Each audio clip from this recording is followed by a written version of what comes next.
अच्छा, लास्ट 2-3 क्लासों से जो हमने काम स्टार्ट किया हुआ था, वो एक प्रोसेसर डिज़ाइन करने का था।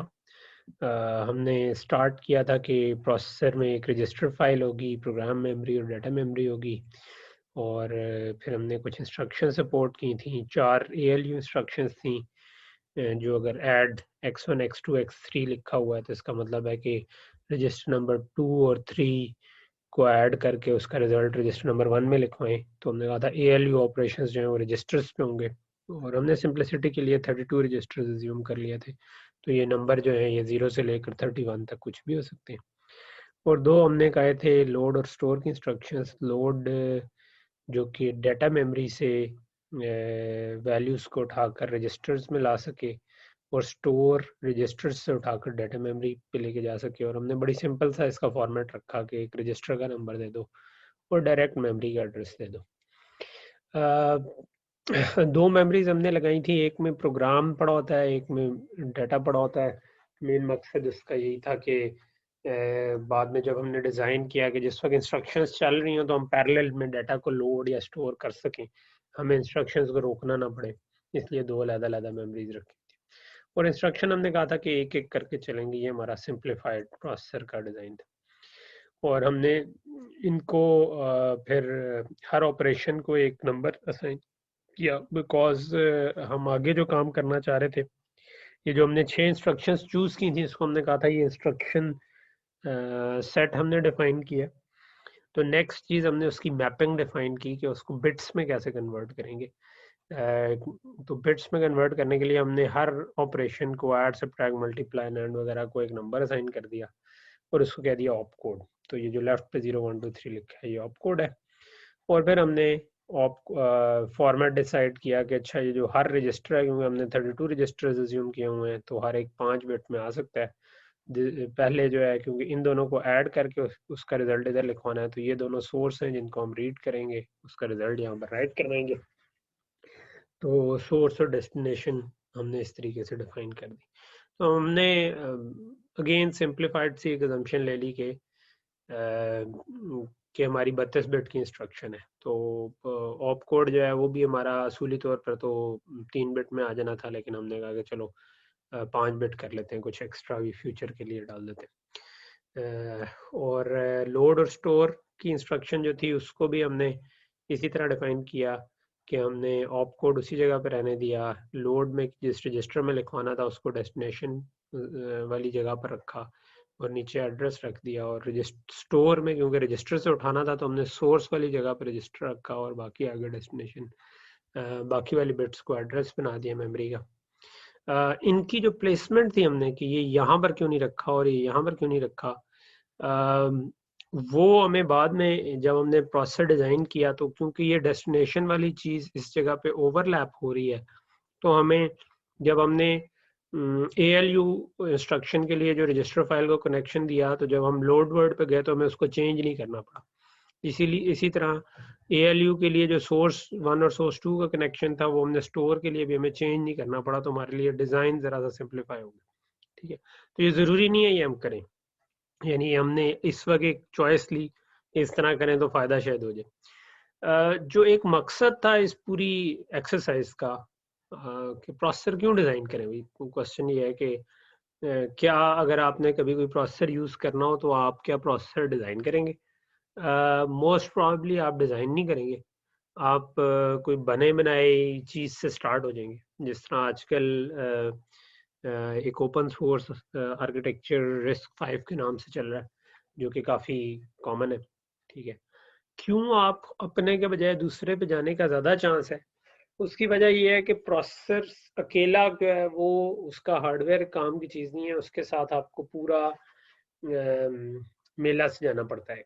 ठीक है, वो मेला क्या है कि जिस तरह हमने बाय हैंड पहले असेंबली में एक प्रोग्राम लिखा और उस असेंबली प्रोग्राम को कन्वर्ट किया मशीन कोड में। ठीक है, तो ये काम असेंबलर करता है, जो सॉफ्टवेयर का कंपोनेंट करता है वो असेंबलर कहलाता है। तो ये काम खुद से काफ़ी टाइम लगता है अगर हम हाथ से करें, तो इसका मतलब हमें साथ असेंबलर भी लिखना चाहिए। फिर सिर्फ असेंबलर काफ़ी नहीं होता, आप चाहेंगे कि आप सी में कोड लिखें तो वो कोड जो है वो असेंबली में खुद ही कन्वर्ट हो जाए। तो सी से जो असेंबली में कन्वर्ट करने वाली चीज़ है उसको हम कंपाइलर और लिंकर कहते हैं। ठीक है, तो कंपाइलर और लिंकर भी लिखने पड़ेंगे। ठीक है, तो ये थोड़ा सा काम जो है ना ये ऑब्वियसली फिर थोड़ा कॉम्प्लिकेटेड हो जाता है कि आप ये या तो इतनी मैन पावर हो कि आप ये सारे काम कर सकें तो कर लें।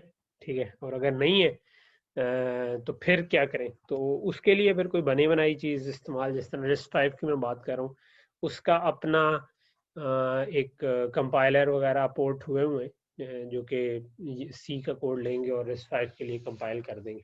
ठीक, तो फिर क्वेश्चन ये है कि फिर मैं आपको एक स्क्रैच से डिज़ाइन क्यों करवाने की कोशिश कर रहा हूँ। उसकी वजह ये है कि एक तो ये डिज़ाइन वाला कोर्स है, लेकिन उससे ज़्यादा इम्पोर्टेंट ये है कि जब हम डिज़ाइन पर्सपेक्टिव से किसी चीज़ को देख रहे होते हैं ना, तो हमें कई चीज़ें बहुत अच्छी समझ आ जाती है।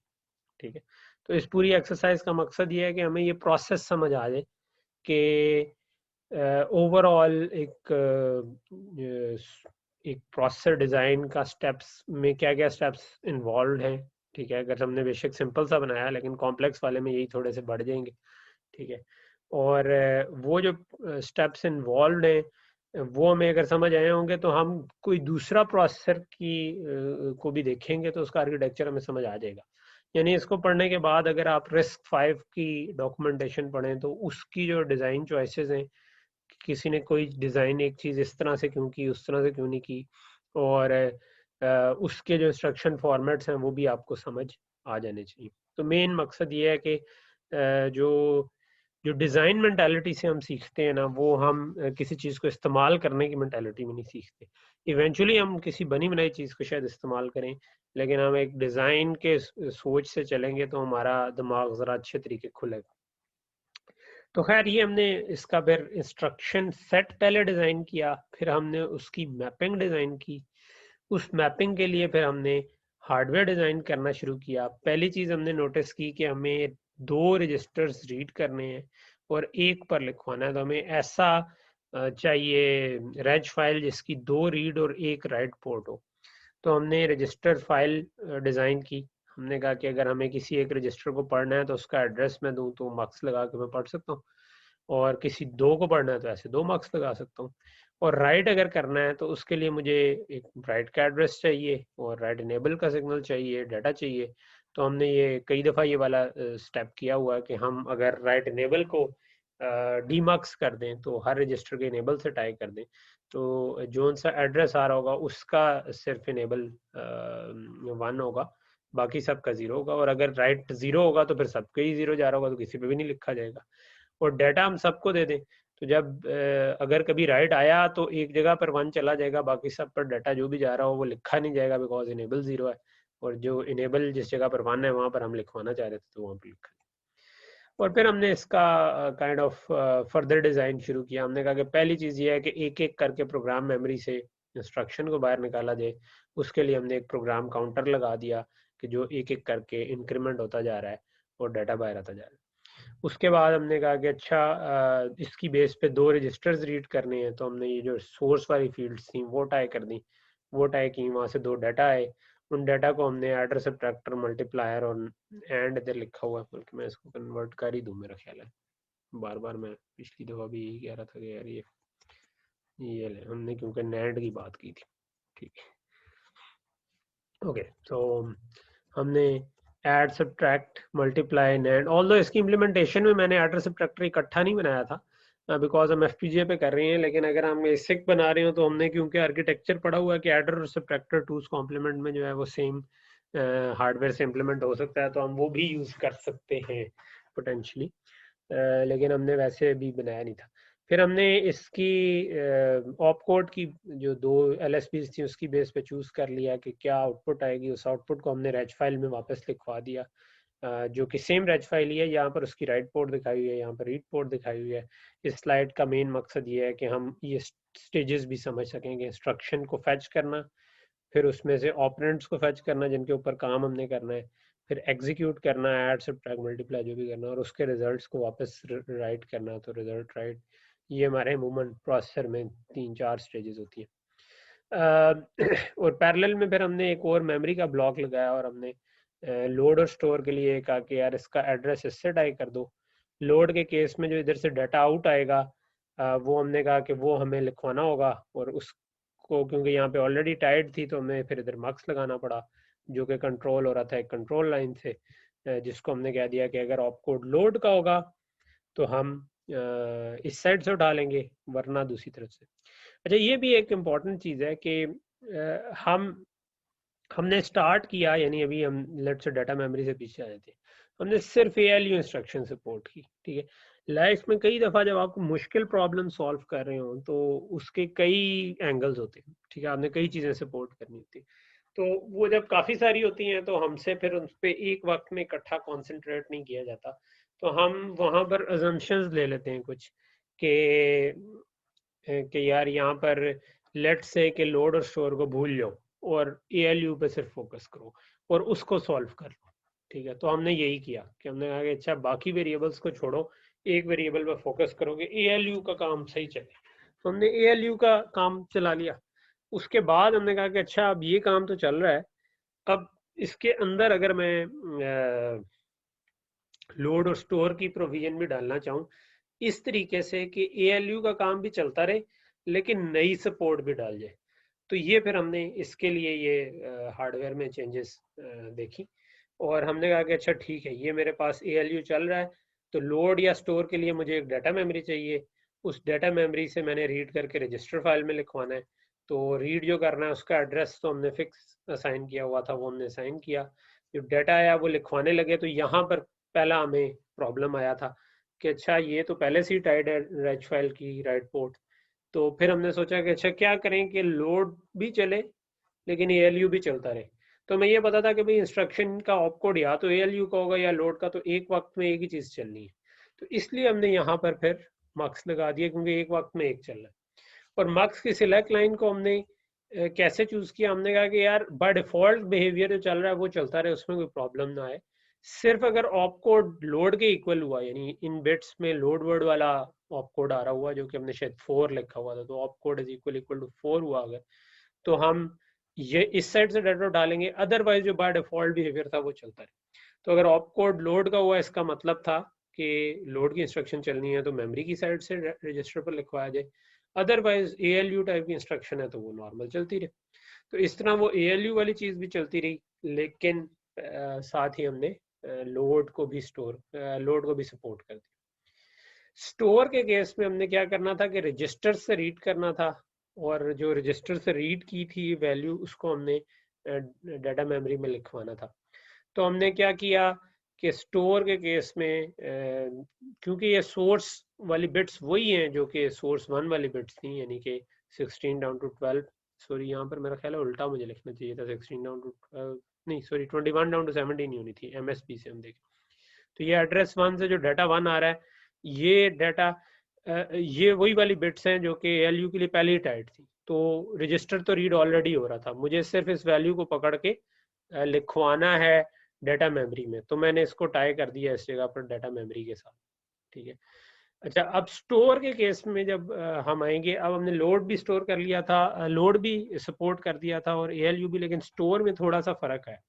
स्टोर में अब हम रेज फाइल पर नहीं लिखवा रहे अगर स्टोर की इंस्ट्रक्शन है, बल्कि डाटा मेमोरी पर लिखवा रहे, तो हमें इस राइट इनेबल के सिग्नल को 1 करना है एक तो, और दूसरा हम इस केस में रेज फाइल पर नहीं लिखवा रहे, तो ये वाला सिग्नल भी अब 1 नहीं रहेगा, स्टोर आ रहा है तो इधर हम नहीं लिखवाएंगे। तो हमने इस जगह पर लिख दिया कि ये हमारा एक और कंट्रोल सिग्नल, इसको हमने CTL1 कह दिया, कंट्रोल 1, और वो हमने कह दिया कि अगर तो store opcode is not equal to store तो इधर लिखवाएं, यानी स्टोर के अलावा बाकी जितनी भी इंस्ट्रक्शन है ALU या लोड वो रेज फाइल पे लिखवा रही, और अगर opcode is equal to store तो फिर हम राइट इनेबल इधर का 1 कर दें। तो basically control 1 is not of control 3, तो अगर आपने कंट्रोल 3 इंप्लीमेंट किया हुआ तो कंट्रोल 1।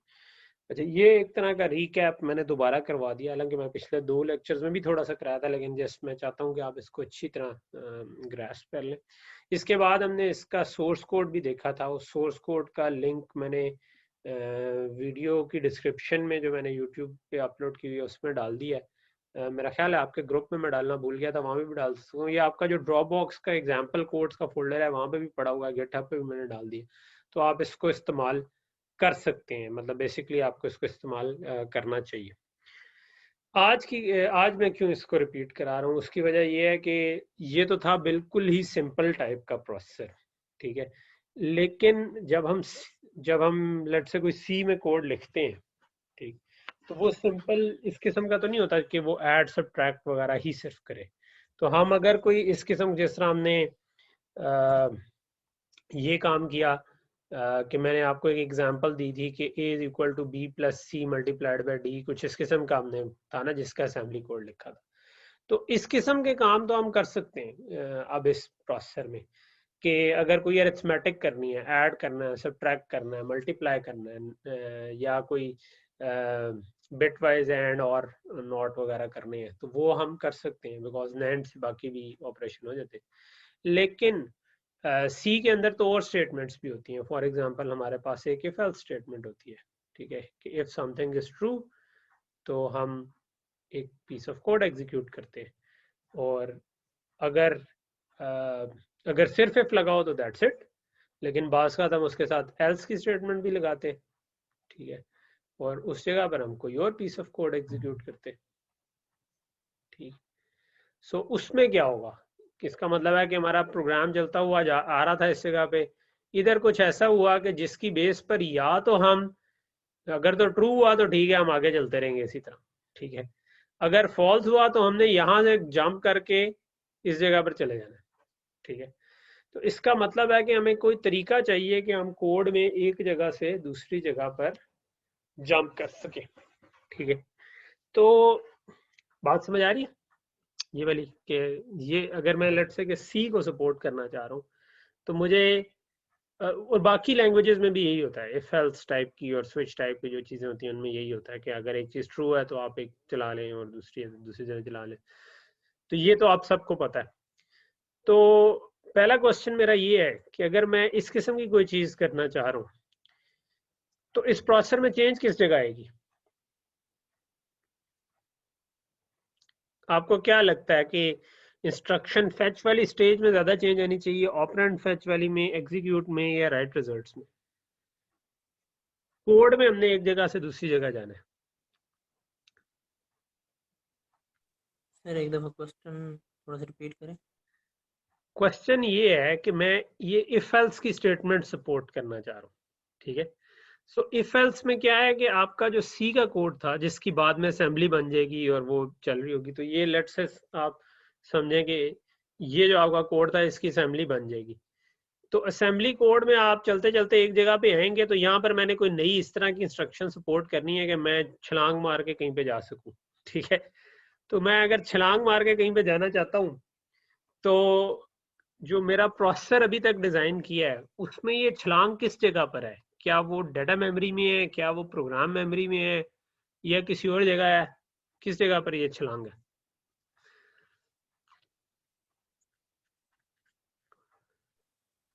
प्रोग्राम मेमोरी में। क्या प्रोग्राम मेमोरी में। और प्रोग्राम मेमोरी में क्यों? क्योंकि कोड इधर पड़ा हुआ है, ठीक है। तो अभी तक हम क्या कर रहे थे कि एक एक करके इसको +1 करें, लेकिन अब हम चाहते हैं कि इधर हर दफा एक आगे ना जाए बल्कि कभी छलांग भी मार सके, ठीक है। तो वो जो हमने छलांग लगानी है उसका कोई तरीका होना चाहिए, ठीक है। सो जो छलांग है ना उसके लिए अमूमन हमारी एक एक जंप या ब्रांच इंस्ट्रक्शन, ठीक है। अच्छा, इफ एल्स के अलावा भी एक और स्टेटमेंट भी हमारी होती है लूप की, ठीक है, जिस तरह हम कहते हैं वाइल समथिंग इज, यहाँ पर हमारे वाइल की कोई कंडीशन होगी, ठीक है, और फिर आपका इधर वाइल वाला कोड होगा, ठीक है। तो इसका मतलब है कोड चलता चलता आ रहा है, इस जगह तो हम सीधे गुजर जाएंगे, ठीक है। जब आखिर में पहुंचते हैं तो यहाँ पर हम ये वाली कंडीशन चेक करते हैं, अगर तो ये ट्रू है तो हम दोबारा उठ के इधर आ जाते हैं और दोबारा चलाना शुरू कर देते हैं। वाइल दिस इज ट्रू, आप ये बार बार चलाना शुरू कर दो, ठीक है। और अगर ये फॉल्स है तो जब हम दोबारा एंड पे कभी पहुंचे और ये वाली कंडीशन फॉल्स होगी तो इसका मतलब है कि आप पीछे जंप करने के बजाय नॉर्मल चलिए। तो इसका मतलब क्या हुआ कि हमें बैक साइड पे छलांग लगाने की भी सपोर्ट चाहिए और फ्रंट पे छलांग लगाने की भी चाहिए, ठीक है। और दोनों केस में इफ में भी इधर हम कोई कंडीशन चेक करते हैं कि वो ट्रू है या नहीं है, और वाइल में भी हम कंडीशन चेक करते हैं कि वो ट्रू है या नहीं है, उसकी बेस पे फैसला करते हैं कि छलांग लगानी है कि नहीं। सिर्फ इफ में हम स्टार्ट में देखते हैं, वाइल की हम असल में कह लो कि स्टार्ट में भी देखते हैं, लेकिन जैसे ही इधर एंड में पहुंचते हैं तो दोबारा देखते हैं, पहली दफा भी चेक करते हैं और फिर अगली जब एंड पे पहुंचे तो दोबारा चेक करते हैं। तो इसका मतलब है कि हमें कोई चाहिए छलांग लगाने का मैकेनिज्म। अच्छा, एक और तरह की छलांग भी हमें इधर चाहिए, और वो ये है कि जब इफ लेट से ये ट्रू था और हमने ये पूरा एग्जीक्यूट कर लिया, तो इसका मतलब है ये एल्स नहीं एग्जीक्यूट होना चाहिए। तो यहां से मुझे एल्स को टापने की भी जरूरत है। तो अगर मैं देखूं तो मुझे तीन तरह के चीजें की जरूरत है। एक कि मैं कोई कंडीशन चेक करूं, अगर वो ट्रू है तो मैं आगे की तरफ छलांग लगा सकूं, या मैं देखूं कि वो ट्रू है तो मैं पीछे की तरफ छलांग लगा सकूं, ठीक है। तो लूप को सपोर्ट करने के लिए मुझे बैक साइड पे छलांग लगाने की जरूरत है, इफ के लिए मुझे फ्रंट में छलांग लगाने की जरूरत है। और फिर एक ये है कि अच्छा ये जो एल्स को मैंने टपाना है, इसमें मुझे कोई कंडीशन नहीं चेक करनी, बस छलांग ही लगानी है सिर्फ, कि ठीक है भाई ये कंडीशन जो है ना यहाँ पर कोई चेक नहीं होनी, क्योंकि इफ इधर खत्म हो रहा है तो मुझे पता है कि इतनी लाइनें आगे एल्स वाले कोड की हैं, तो उसको मैं किसी तरह टाप दूं, ठीक है। तो आप तो जो जंप करने का या छलांग लगाने का तरीका है ना, उसमें अमूमन दो तरह की इंस्ट्रक्शंस होती हैं। एक कहलाती हैं जंप और एक कहलाती है ब्रांच, ठीक है। जंप होती है जिसमें आप कोई कंडीशन चेक नहीं करते, ठीक है, बस छलांग लगा देते, ठीक है, नो कंडीशन। और ब्रांच में अमूमन हम कोई कंडीशन चेक कर रहे होते हैं, ठीक है, कि अगर वो ट्रू हो या फॉल्स हो, ठीक है। कई तरीकों से इम्प्लीमेंट की जा सकती है। हमारा क्योंकि अपना प्रोसेसर है तो हमारी मर्जी, हम जैसे मर्जी इम्प्लीमेंट करें, ठीक है। तो उसमें अमूमन इधर जो चेक लगता है वो क्या लगता है, A equal to B, A not equal to B, A greater than equal to B, A greater than B, यही वाले चेक होते हैं ना, ए लेस देन बी, यही वाले चेक्स होते हैं ना। आप लोगों ने कोड तो किया ही हुआ है ना, तो यू ऑल नो अबाउट जी दिस, सर। ठीक। तो और ज्यादा हुआ तो हम इसके साथ कोई और या एंड करके कोई और चेक्स लगाए थे, मल्टीपल चेक्स लगाए थे, ठीक है, और कर दिया या एंड कर दिया, ठीक है, इस तरह। तो अच्छा, अब किसी दो चीजों को चेक करना हो कि ए ग्रेटर देन बी है या ए लेस देन बी है या इक्वल टू बी है, तो उसका एक बड़ा आसान तरीका ये भी हो सकता है कि ए में से बी को मैं सब्ट्रैक्ट कर दूं, ठीक है। सो इसका जो रिजल्ट आएगा, ठीक है, लेट से कि वो मैं किसी रजिस्टर में लिखवाता हूँ, ठीक है, मैं कहता हूँ x1 में मैंने लिखवा दिया, लेट से ए और बी को, ये खुद भी किसी रजिस्टर में पड़े हुए थे, लेट से, तो मैंने सब ट्रैक किया और x1 में लिखवा दिया, ठीक है। तो अब ये जो x1 रजिस्टर है, अगर तो ये 0 है इस पे आता, तो इसका क्या मतलब है, ए बड़ा है कि बी बड़ा है, ए माइनस बी अगर 0 आ जाए तो दोनों इक्वल हैं। इसका मतलब है दोनों इक्वल हैं। और अगर ये नॉन जीरो है, इसका मतलब है कि इक्वल नहीं है, ठीक है। अगर ये पॉजिटिव है, अगर ये पॉजिटिव है तो इसका क्या मतलब है, ए बड़ा है कि बी बड़ा है। ए बड़ा है। और अगर नेगेटिव है तो इसका मतलब है बी बी बड़ा है, ठीक है। और पॉजिटिव और नेगेटिव कैसे चेक होता है, टूज कॉम्प्लीमेंट नंबर हो अगर तो दो से सर डिवाइड कर। 0 हो तो पॉजिटिव और 1 हो तो नेगेटिव। क्या जीरो, नंबर जीरो, वो सर जब पहले हम उसको असाइन करते हैं पहले बिट, क्या असाइन करते हैं, बिट सर। पहली बिट जो जो कोई भी नंबर की मोस्ट सिग्निफिकेंट बिट होती है, अगर ये मेरे पास x1 पड़ा हुआ जो रजिस्टर, इसकी ये बिट अगर 1 है तो इसका क्या मतलब हुआ कि ये नेगेटिव होगा या पॉजिटिव होगा? पॉजिटिव। और अगर ये 0 हो तो? सर 0 तो पॉजिटिव होगा और 1 हो तो नेगेटिव होगा। हाँ, ये किसने बोला था 1 हो तो पॉजिटिव होगा यार? ये तो बड़ी गलत बात है। टूज कॉम्प्लीमेंट पूरे कोर्स में पढ़ा के, और मेरे ख्याल है 2-3 दफा टेस्ट हो चुका है, तो ये तो आपको गलती ये वाली नहीं करना बनती। ठीक है, तो 0 हो तो पॉजिटिव, 1 हो तो नेगेटिव। और अगर ये पूरा का पूरा 0 है, जिसको हम चेक कर सकते हैं कि अगर मैं सारी बिट्स को आपस में और कर दूं, ठीक है, और वो इसमें ये 0 आ जाए तो इसका मतलब है कि ये 0 है। ठीक है, मैं भी नॉर कर देता हूँ, तो अगर 1 आ गया तो इसका मतलब है कि ये पूरे का पूरा 0 ही था। ठीक है, और का मतलब है एक बिट भी 1 हुई तो 1 आ जाएगा, और नॉट होकर 0 हो जाएगा। इसका मतलब है कि नॉर मुझे बता देगा कि ये 0 है या नहीं है। अगर इधर 1 आ रहा है, सारी बिट 0 ही, सिर्फ उसी केस में और की आउटपुट 0 होगी और नॉट होकर 1 होगा। तो अगर इधर 1 आ रहा है तो इसका मतलब है कि ये वैल्यू बिल्कुल 0 है। तो मैं ये चेक कर सकता हूँ किसी रजिस्टर पे कि वो 0 है या नहीं है। और हम ये कर सकते हैं कि अपनी रेज फाइल में लेट से कि कोई एक रजिस्टर फिक्स कर दें। ठीक है, कि हम कहेंगे अगर ये वाला रजिस्टर जो है ना, ये मैं ब्रांच के लिए चेक किया करूंगा। लेट से मैंने अभी x1 लिख दिया है, तो x1 या x0 कोई ऐसा रजिस्टर हम फिक्स कर दें। ठीक है, सर लेट ये से कि जो जो सर आपने आर किया, ये थोड़ा सा दोबारा समझा दें। मैं समझा देता हूँ। तो मैं ये कह रहा हूँ कि मैंने ना जो मेरी रेज फाइल थी ना, उसमें जो पहला रजिस्टर था x0, लेट से कि मैंने इसको फिक्स कर दिया फॉर कंडीशंस। ठीक है, कि कंडीशन ट्रू या फॉल्स हुई, तो मैं हमेशा ये किया करूंगा कि मैं जब भी दो चीज़ों को कंपेयर करना है तो मैं ये कर लिया करूंगा। ठीक है, कि जो भी कोई दो नंबर है उन्हें रजिस्टर्स में लोड किया और माइनस कर दिया। तो अब ये मेरे पास x0 रजिस्टर पड़ा हुआ है। ठीक है, so this is my x0 register. 32 ऐसे रजिस्टर थे। इसकी ये वाली बिट जो है ना, ये मुझे बता रही है कि अगर तो ये 1 है तो इसका क्या मतलब है कि नेगेटिव रिजल्ट आया है। अगर ये 0 है तो इसका मतलब है पॉजिटिव रिजल्ट है। और अगर मैं सारी बिट्स उठा लूं, सारी बिट्स जो इसकी थी, 32 बिट का था, और इनको आपस में और कर दूं, ठीक है, तो ये और कब 1 आएगी, इसकी आउटपुट कब 0 आएगी, और कब 0 होता जब है? जब सारे जीरो हों। जब सारे 0। तो और अगर मैं इसके आगे नॉट भी लगा दूं, तो जब ये 0 आएगा तो अब नॉट होने की वजह से 1 हो गया। ठीक है, तो जब सारे 0 आए तो और की आउटपुट 0 आई, और नॉट होने की वजह से वो 1 हो गई। इसके अलावा कोई भी बिट कभी भी सेट हुई तो ये कभी 0 नहीं आएगा। राइट, ऐसे ही है ना? जी सर।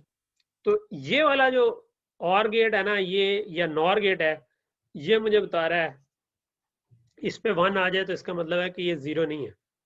ठीक है, इसका मतलब क्या हुआ कि ये नो सॉरी, अगर इस पे 1 आ जाए तो इसका मतलब है ये 0 है ठीक है, तो मैं अगर a equal to B check करना है तो मैं इसको कह सकता हूँ कि अगर a इक्वल टू बी हुआ तो यहाँ पर मेरे पास 1 आ जाएगा। अगर यहाँ पर 1 आ गया तो इसका मतलब है a is less then b, क्योंकि नेगेटिव रिजल्ट आ रहा है तो इसका मतलब है b बड़ा था। इसी का नॉट अगर मैं ले लूं तो मेरे पास आ जाएगा a is greater then b। ये बात समझ आइए आप लोगों को, छोटी सी?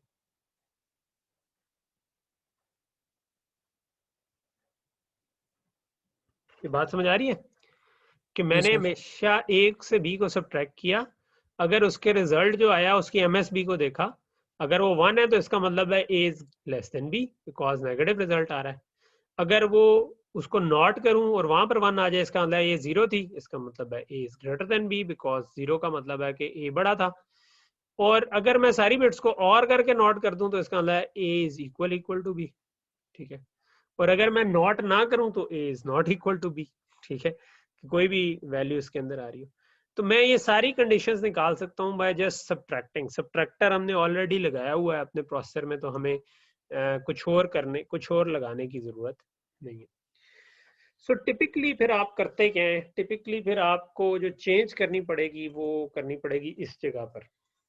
ठीक है, ये वाली जगह पर। और हम चेंज इस किस्म की करते हैं कि हम कहते हैं कि हमारी अमूमन हम ब्रांच इंस्ट्रक्शन इस तरह की रख देते हैं कि हम कहते हैं branch equal to 0, branch not equal to 0, या ब्रांच ग्रेटर देन 0, इस तरह की कि अगर उसकी वैल्यू ग्रेटर देन है तो तब मैं ब्रांच करूं, अगर उसकी इक्वल टू 0 है तब ब्रांच करूं, नॉट इक्वल टू है तब ब्रांच करूं, लेस देन भी डाल सकते हैं, ठीक है। सो ब्रांच की डिफरेंट वेरिएंट हम कहते हैं, तो यानी कि हम अगर हम कोड लिखेंगे यार ब्रांच इक्वल टू 0 है, और लेट से कि हमने रजिस्टर फिक्स किया हुआ है x0 ही, ठीक है, तो लेट से कि हमेशा हम x0 ही उठाते हैं, और उसके बाद हम बता देते हैं कि जंप कितनी करनी है, ठीक है। तो यहाँ पर हम वैल्यू दे देते हैं कि कितनी जंप करनी है, ठीक है। तो इतना हम, ये जो हमारा प्रोग्राम काउंटर चल रहा था, ठीक है, so this was our program counter, ठीक है। तो पहले तो हम इसमें 1 1 इंक्रीमेंट किए जा रहे थे, ठीक है। अब हम कहते हैं कि अगर x0, सॉरी मैं इसको BRZ कह दूँ, अगर 0 है x0 तो तब ब्रांच करो, नॉन 0 है तब ब्रांच करो, या ग्रेटर देन है तब ब्रांच करो। तो मैंने अभी ब्रांच 0 के ऊपर ब्रांच लेट से मैं कर रहा हूँ। तो अगर x0 की वैल्यू 0 हुई, यानी कि ये वाली चीज ट्रू हुई, तो तब मैं चाहता हूं कि पीसी में 1 ऐड करने के बजाय ये वाली वैल्यू ऐड हो जाए, ठीक है। और ये वाली वैल्यू जो है ये मैं पॉजिटिव भी रख सकता हूँ और नेगेटिव भी रख सकता हूँ, ठीक है। तो मैं आगे की तरफ भी जंप कर सकता हूँ और पीछे की तरफ भी जंप कर सकता हूँ, राइट। तो ये काम हम करना चाह रहे हैं। तो अगर मैं ये करना चाहता हूँ कि मैं पीसी में जो ऐड कर रहा हूँ, अभी मैं 1 ऐड कर रहा था, लेकिन मैं चाहता हूँ कि मैं 1 भी ऐड करने की सपोर्ट हो और ये वैल्यू भी ऐड करने की सपोर्ट हो, तो मुझे क्या करना चाहिए?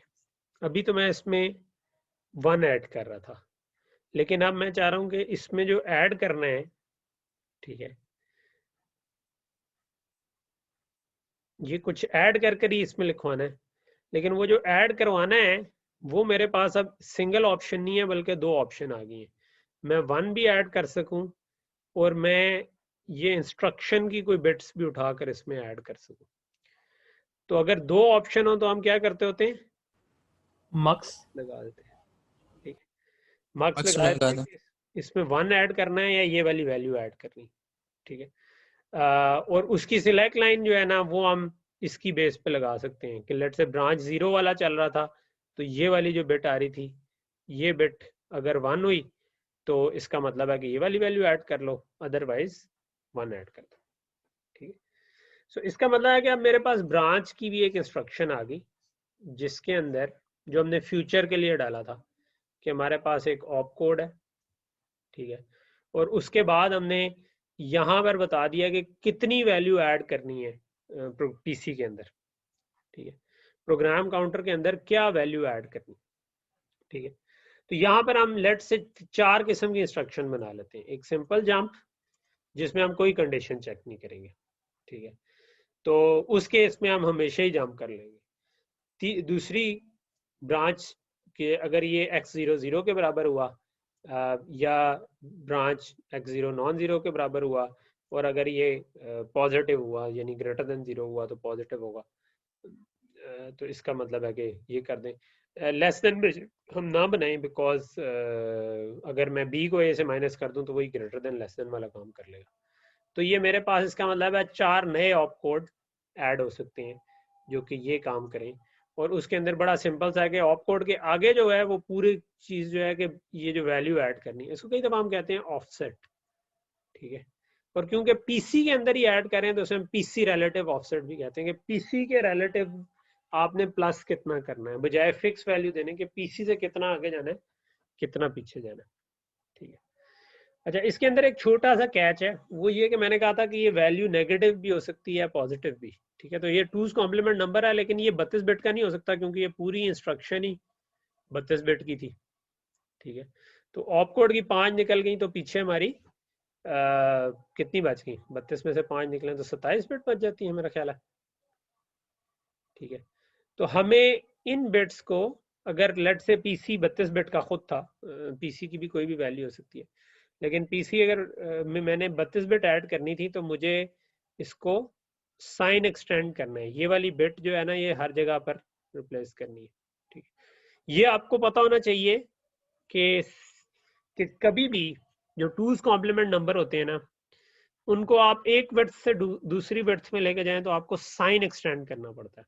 यानी आपके पास अगर एक करेक्टर था तो वो 8 बिट का होता है, ऐसे ही होता है ना। अगर मैं 8 को कॉपी करूंगा 16 में तो ये 8 तो मैं डायरेक्टली इधर कॉपी कर दूंगा, अगली जो बिट्स हैं इनको मैं 0 नहीं करूंगा, ये वाली साइन बिट हर जगह पर लगाऊंगा।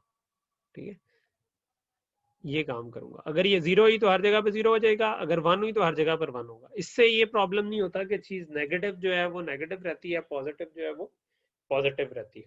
ठीक है, तो ये आपके लिए एक फूड फॉर थॉट है, आपने घर जाकर ये देखना है यानी क्लास के बाद कि आप लेट से के 32 बिट भी ये 8 और 16 भी ना करें, एक छोटी सी कोई एग्जांपल करें कि आप लेट से के 4 बिट का नंबर लें। ठीक है, नेगेटिव नंबर लें और पॉजिटिव नंबर लें और उसको 8 में कॉपी करें। ठीक है, और 8 में कॉपी करते हुए आप यही साइन एक्सटेंशन करें और देखेंगे क्या उसकी वैल्यू में कोई चेंज आई है, टूज कॉम्प्लीमेंट में नेगेटिव नंबर में या पॉजिटिव नंबर में सेम रही है। तो आप देखेंगे अगर आप साइन एक्सटेंड करेंगे तो वैल्यू हमेशा सेम रहेगी, अगर साइन एक्सटेंड नहीं करेंगे तो वैल्यू चेंज होगी। अच्छा, इधर हम थोड़ी सी ब्रेक लेते हैं, नमाज शमाज पढ़ते हैं और किधर गया मेरे पास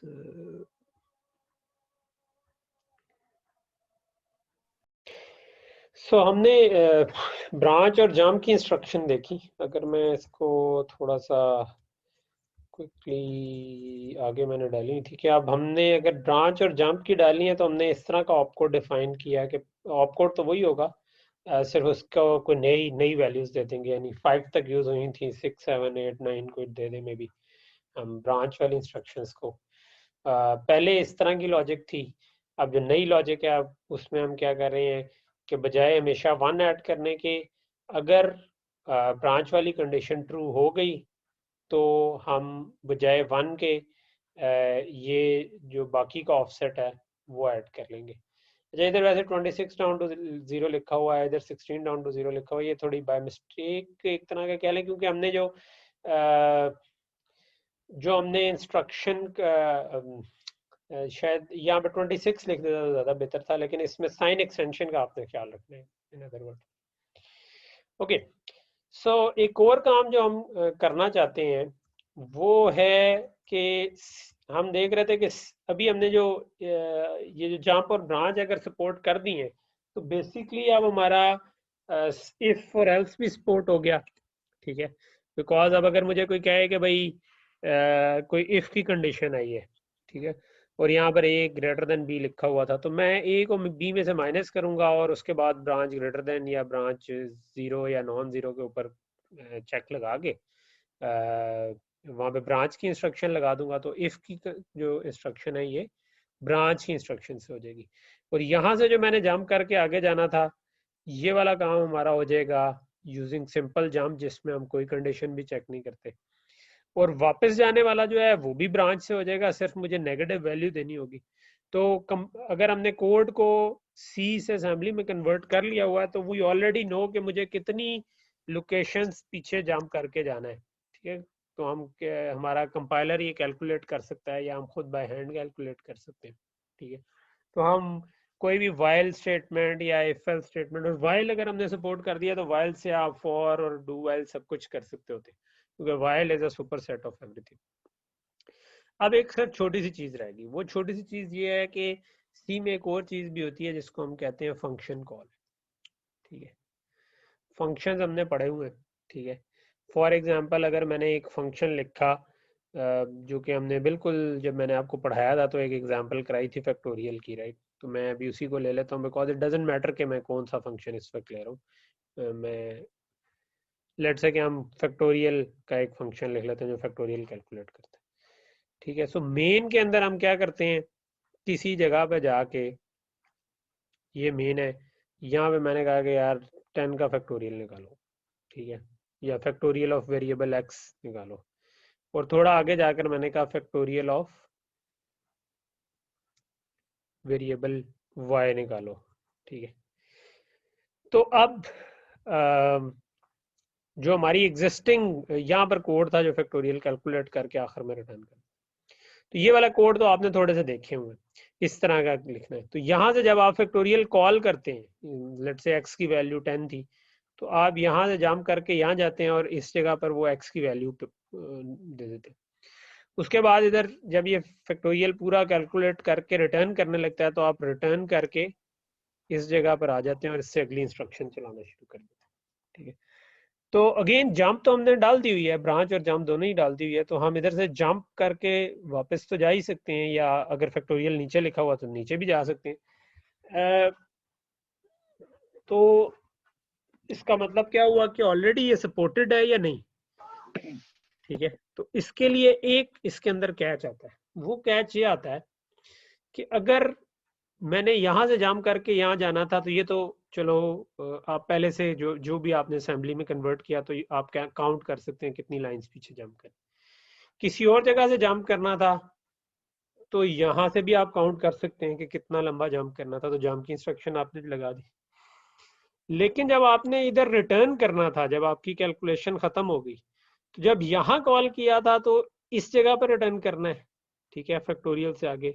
और अगर इधर से कॉल किया था तो यहाँ से इस जगह पर रिटर्न करना है, ठीक है।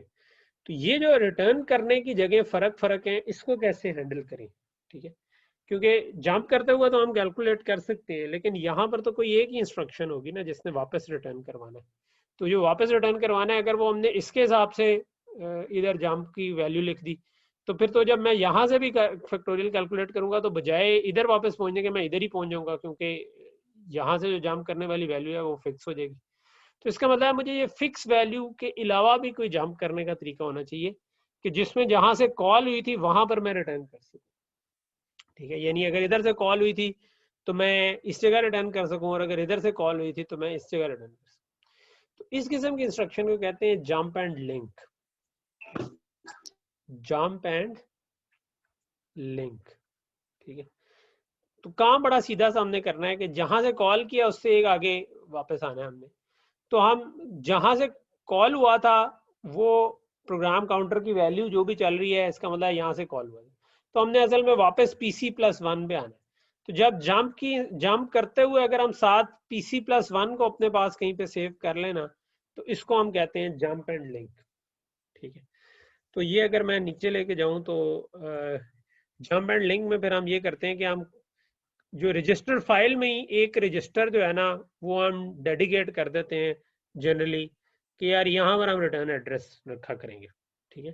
तो आप सिंपली ये करते हैं कि बाकी जंप जो है वो उसी तरह जिस तरह ये ऊपर वाले हमने किया हुआ था कि हम जंप करके एक जगह पे जाएंगे, लेकिन जंप एंड लिंक की अगर आई तो उसका ऑपकोड थोड़ा फर्क होगा, और उसमें हम ये जंप तो कर रहे होंगे लेकिन उस वक्त जो PC+1 वैल्यू होगी ना वो हम रेज फाइल में किसी जगह पर लिखवा देंगे, और वो हम कोई रजिस्टर फिक्स कर लेंगे। मे बी लेट से हमने रजिस्टर 1 फिक्स कर दी, ठीक है, कि रजिस्टर 0 हमने कंडीशंस के लिए फिक्स किया था, रजिस्टर 1 में हमने कहा कि हम हमेशा रिटर्न एड्रेस लिखवाया करेंगे, ठीक है।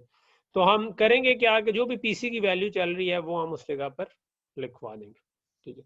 तो या PC+1 की वैल्यू लिखवा देंगे अगर हमने एक आगे वापस आना, ठीक है। तो इसको हम कहते हैं जंप एंड लिंक, ठीक है। तो ये अगर हम साथ सपोर्ट कर दें, यानी जंप, ब्रांच और जंप एंड लिंक, तो अब हमारे पास ये फ्लेक्सिबिलिटी आ गई है कि हम इफ एल्स भी सपोर्ट कर सकते हैं, लूप्स भी सपोर्ट कर सकते हैं, फंक्शन की कॉल और रिटर्न भी सपोर्ट कर सकते हैं, ठीक है।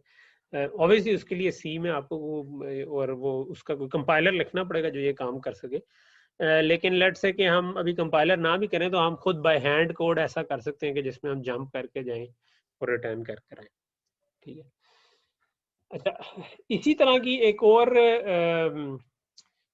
जो चीज रिक्वायर्ड है वो ये कि हमने ये तो स्टोर कर लिया, ठीक है, ये रिटर्न एड्रेस x1 में, फिर हमें एक और इंस्ट्रक्शन भी चाहिए कि हम इस पे वापस भी जा सके ना तो यानी ये तो हमने स्टोर किया, लेकिन स्टोर पे वापस कैसे जाएंगे, तो हमें यानी जंप की एक ऐसा वेरिएंट भी चाहिए जो कि बजाय फिक्स नंबर के वो इस रजिस्टर की बेस पे जा सकता हो, ठीक है, कि जिसमें हम कहें कि यार ये जो रजिस्टर में एड्रेस पड़ा है ना ये सीधा पीसी के अंदर लोड कर लो, ठीक है।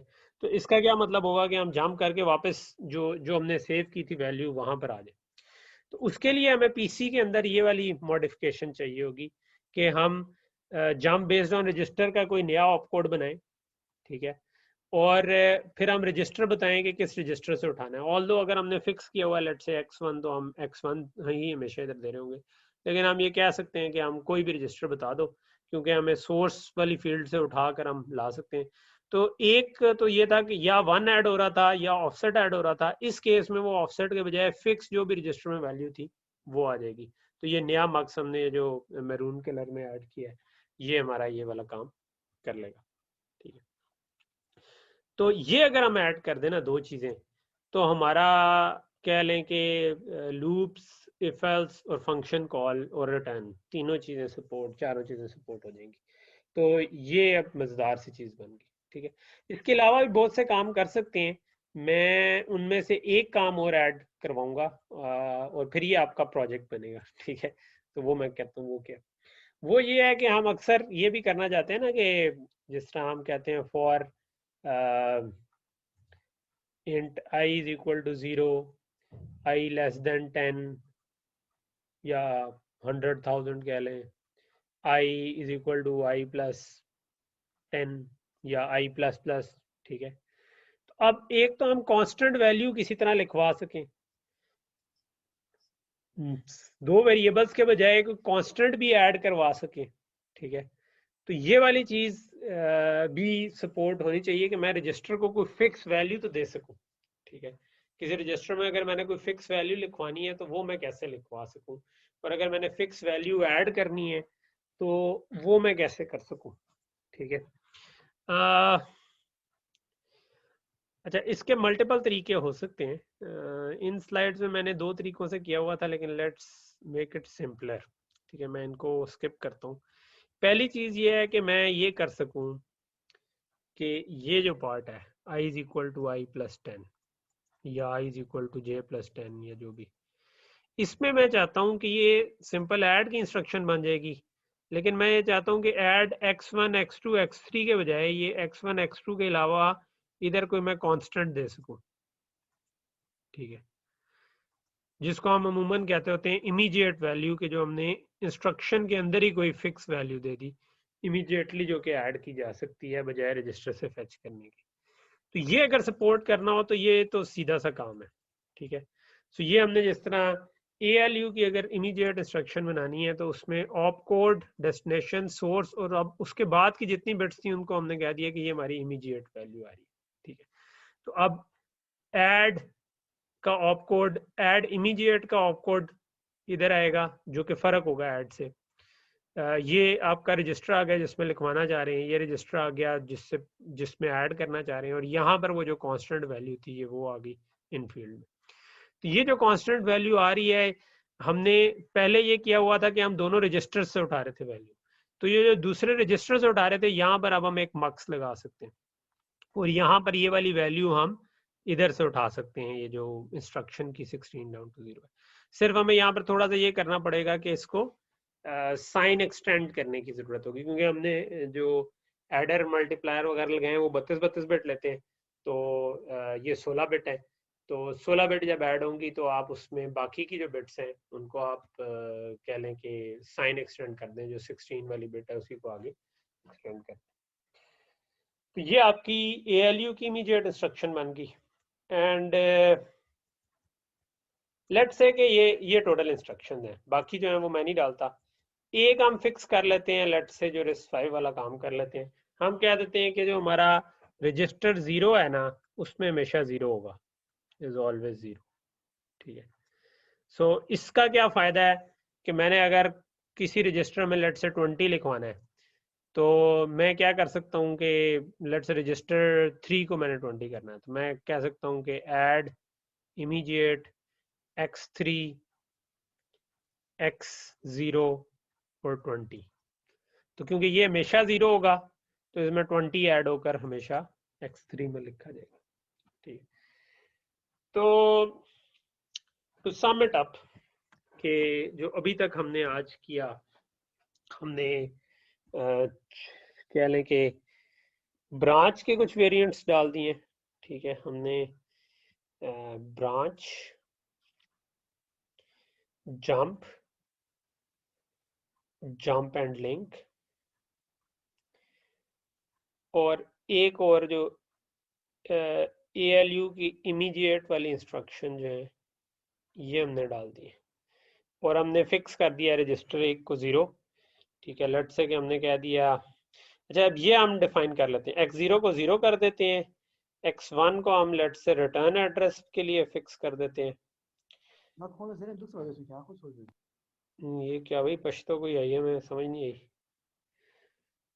x2 को कंडीशन के लिए डाल देते हैं, ठीक है। लेट्स से ये हम फिक्स कर लेते हैं, ठीक है। तो 32 रजिस्टर में से 3 जो है ना वो हम फिक्स कर लेते हैं। एक पे हमेशा 0 होगा, एक पे रिटर्न एड्रेस होगा, एक पे हमने जो भी कंडीशन वाला काम है वो हम उस पर कर लेंगे, ठीक है। यानी जब हम जो मैंने कहा था ना कि ब्रांच अगर करनी होगी तो पहली एक इंस्ट्रक्शन चलेगी जो A को B से माइनस करेगी और उसको वो हमेशा x2 पे लगा। तो इसका मतलब है रेज फाइल में हमें चेंजेस की जरूरत है, ठीक है। सो रेज फाइल जो है ये आपको रीराइट करनी शायद पड़ जाए, उसमें आपको अलग-अलग मे बी रजिस्टर बनाने पड़ जाए, या इसी तरह बनाए हों लेकिन आप उसमें एक्सेप्शन कुछ लगा दें कि इन चीज़ों पे एक्सेप्शन लगाने का मतलब है कि हम एक मार्क्स लगा दें कि अगर 0 एड्रेस आया है तो फिर हम रजिस्टर से उठाने के बजाय फिक्स 0 पढ़ लें, ठीक है। और लेकिन इसको अलग से बनाना पड़ेगा।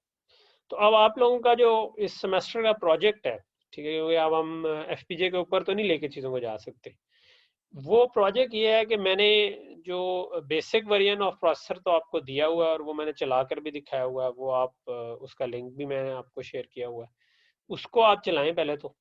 उसके बाद इसके अंदर आपने ये वाली सारी चीज़ें सपोर्ट करनी, ठीक है। Branch, jump, jump and link, ALU immediate, ये प्रोजेक्ट आपने 2 के ग्रुप में करना है मैक्सिमम, ठीक है। कोई बच जाए तो वो अकेला भी कर सकता है, मैं उसका पार्टनर बन जाऊंगा, ठीक है। लेकिन अगर आप ऑड नंबर ऑफ स्टूडेंट्स निकले तो एक आध बच जाएगा तो वो सर मुझे अपने साथ कर दें। कौन बोल रहा है ये भाई? ये मैं बोल रहा हूँ सर, अकबर। अजमल? अकबर सर, आप तो नाम ही अकबर? भूल गए सर। अकबर? नहीं अभी ना, आप पहले मेरे साथ करें। पहले आप कोशिश करें सारे लोग ग्रुप करने की, क्योंकि ना आपकी जो कोर्स की लर्निंग आउटकम्स हैं उनमें से एक आउटकम ये भी है, इस कोर्स की तो नहीं लेकिन ओवरऑल जो आपके ओवरऑल डिग्री की होती है कि आप टीम वर्क सीखें, ठीक है। और वो आप प्रोजेक्ट में सीखते हैं, ठीक है।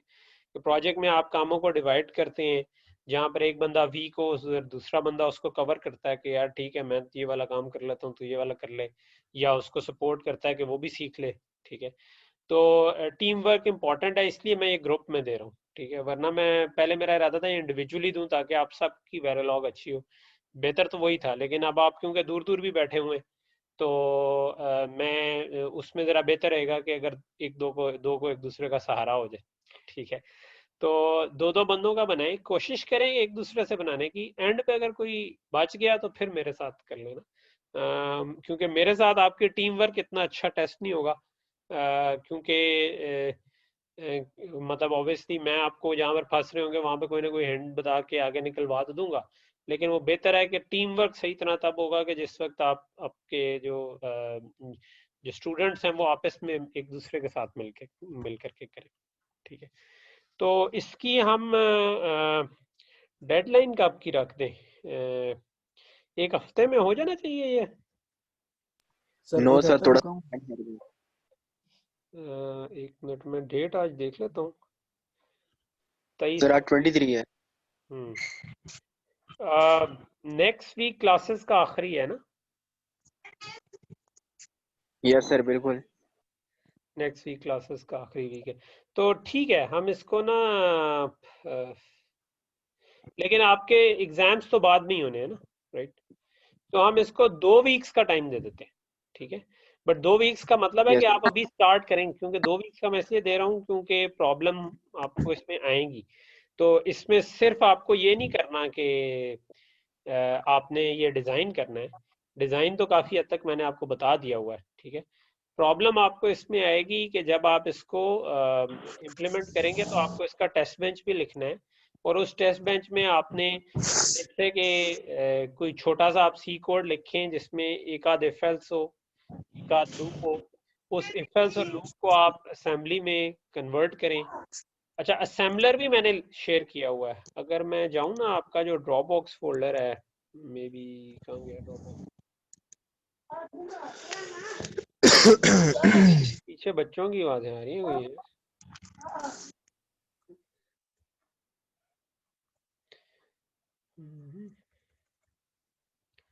ओके, तो ये आपका जो ड्रॉप बॉक्स में एग्जांपल कोड्स का है ना, उसमें मैंने प्रोसेसर के अंदर ये असेंबलर भी आपको दिया हुआ है। ठीक है, तो अगर आप इसको विजुअल स्टूडियो में कंपाइल कर लेंगे ना, तो जिस तरह पिछली क्लास में मैंने आपको एक छोटा सा वो कंपाइल करके भी दिखाया था।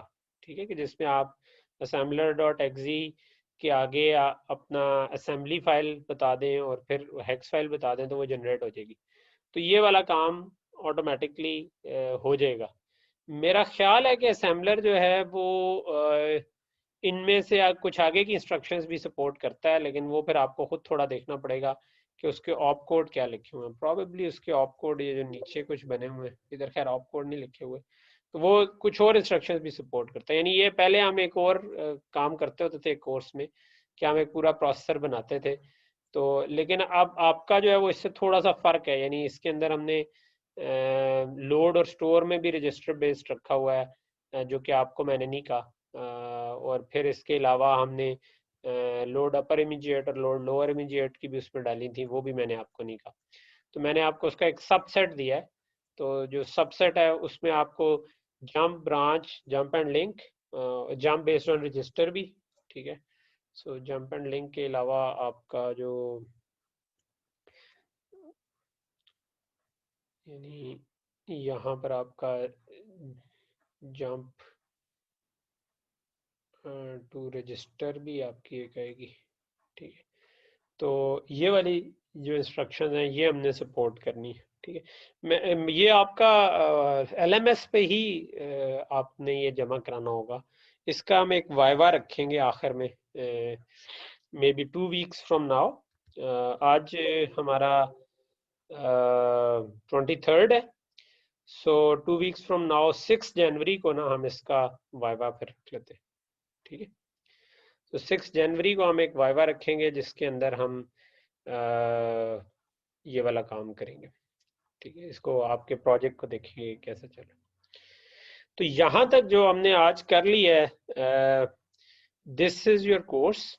यहाँ पर आपका कोर्स कंप्लीट हो रहा है, ठीक है। अगली जो आपकी क्लासेस हैं उनके अंदर हम रिवीजन करेंगे जो हमने कोर्स किया है।